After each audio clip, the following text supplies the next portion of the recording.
believe it's still a long shot James chooses the Lakers this summer. So speaking of the Lake Show, Stephen A., where do you see Magic Johnson fitting into all this?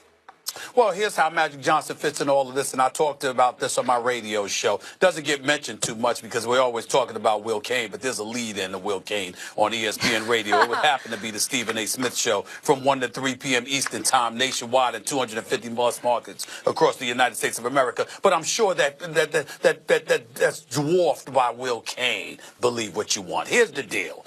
Magic Johnson, as I said on my radio show yesterday, I'm not going to say he's in the Lions' den as of yet, but make no mistake about it. Magic Johnson just pulled off a trade with Rob Pelinka, and as a result, they added Rodney Hood, Larry Nance Jr., they sent them Jordan Clarkson and Larry Nance Jr. to Cleveland. They created enough cap space to not go after just one, but potentially two max players. I love me some Magic Johnson. That's my brother. Love him to death. And I'm wishing him nothing but the best. But let's be very, very clear. The summer of 2018 coming up and the summer of 2019, understand whether it's because stars demand trades or because they're available through free agency. We've got LeBron James, Paul George, Kawhi Leonard potentially, Anthony Davis, Klay Thompson. Between the summer of 2018 and the summer of 2019, I want to be very, very clear with what I'm about to say. If Magic Johnson doesn't get one of those dudes in a Laker uniform, he has failed. It's that simple.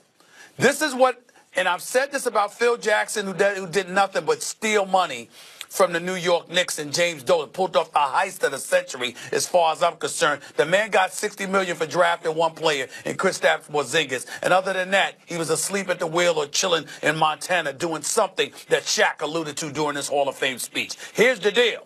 In the case of Magic Johnson, I don't anticipate that because Magic Johnson understands what comes along with his role as president of basketball operations. It's not just about drafting. It's not just about creating cap space. It's also about recruiting.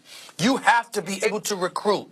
And you in Los Angeles, representing the purple and gold, the greatest franchise arguably ever, okay, that we're talking about, which is the Los Angeles Lakers. And over the course of 2 summers, 2018, 2019, we got 5 marquee guys that may be there for the taking, because I believe that Anthony Davis is going to ask out of New Orleans. We got 5 guys. We've got LeBron, we've got Paul George, we've got Anthony Davis, we've got Kawhi Leonard potentially, because we're hearing that LA may be of interest if San Antonio doesn't work out. And then obviously you've got Klay Thompson, whose daddy doesn't get mentioned nearly enough, doing great work for ESPN Radio in LA. By the way, was on a couple of championship squads with the Lakers, okay? His son Klay, one of the top 5 shooters in the history of the game. As far as I'm concerned, 5 of those dudes, you got to get one of them. If you're Magic Johnson. To me, that's what's on my mind. That's why I say Magic Johnson has everything to do with this subject, because the Lakers got to get somebody. No, they don't. They don't need to get any of those guys. Now, if I had to order them, I would actually not even put LeBron at the head of the list. Given age, and I know they have some injury history, but Anthony Davis and Kawhi Leonard would be my top 2 targets. Those guys are different, and Anthony Davis is still 24 and Kawhi is still 26. So I would have LeBron 3rd on that hit list, given age, miles, all those things. But the Magic doesn't have to get any of those guys. Stephen A., James Harden was not considered a superstar when he was on Oklahoma City. He was considered a promising young and already good player. But he was not perceived as an eventual MVP candidate by most. Daryl Morey identified him, and the Rockets identified him as an undervalued commodity, as someone who could be much better than people realized. And now the Rockets may be on the verge of dethroning the Warriors. Let's see what happens in the postseason. Right now, the Rockets have the best record in the NBA, and when healthy, are virtually unbeatable. They've basically not lost 1 game. And so that could happen too. Magic could identify, I don't know, like take Thon Maker's been disappointing this year. But what if it turns out he's really going to be a terrific player, another unicorn-type center, and Magic acquires him or someone like him while he's undervalued, and you put him with Brandon Ingram, who turns into the next Paul George, and Lonzo Ball, who turns into some version of Jason Kidd or something like that, or at least Mark Jackson, let's say. And not Larry Nance Jr., Kyle Kuzma, who turns out to be a perennial all-star. He looks well on his way. I mean, something like that can happen too. Is that as surefire a bet as just getting a superstar? No, but it's not the only way to get it done. You can identify an undervalued talent and trade for him while his value is low and slide him into an excellent young core too. It's another way to do it. You spend a lot of time in Los Angeles, more than any of us. Let me say this. I want to look at the city of Los Angeles, and I am asking police officers, I am asking elected officials, I am asking everybody that you can find, ban Max Kellerman from the city of Los Angeles. Do not allow him in the facilities. Find a way to keep him out. I'm the one who makes those decisions in LA. I'm getting to a point. Listen up before you speak. Here's the deal. I hope HBO contributes. Of LA sports. Excuse me. Can you listen to the point? You don't even know what I'm going to say and why. Listen, I think HBO should ban you from Los Angeles. I think everybody should contribute to banning Max Kellerman from Los Angeles. Here's why. Max Kellerman has lived there for years. He knows the city of L.A.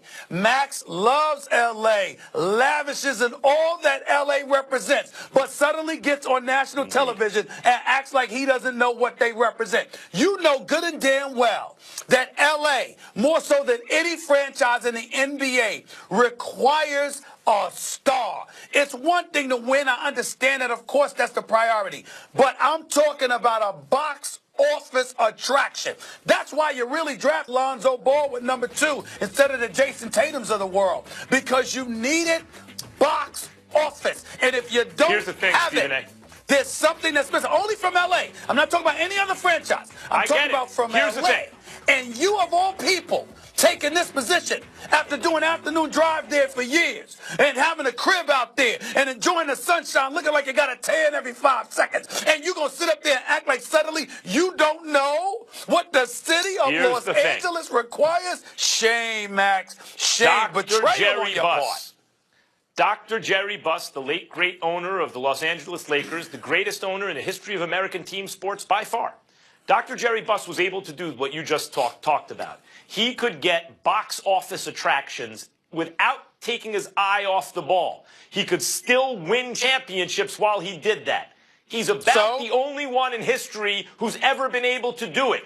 In the absence of him and Jerry, absolutely give Magic a chance. But what I would say is this: the priority is winning championships. After that, you try to do it in an aesthetically pleasing way. Look, Kobe Bryant and Shaquille O'Neal were not as fun to watch as Showtime, right? As Magic and Worthy and those guys. But they won 3 in a row. You think Lakers fans are complaining? You think Kobe and Pau Gasol were as fun to watch even as Kobe and Shaq? But they won 2 championships, went to 3 straight finals. They were great to watch. And they were stars. The point is James Harden a star? Yes. Okay, you have 2 options. You can either go after James Harden when everyone already knows he's a star and he's expensive and he's not available, or you can find the next James Harden before everyone knows he's a star when he's inexpensive and available. By the way, Max, Kevin Durant has an opt-out in his contract after the season. I absolutely believe he's going to stay in Golden State and sign long-term. But he does have the option to opt out of his contract after this season. Let's not forget him. Let's not forget Stephen A.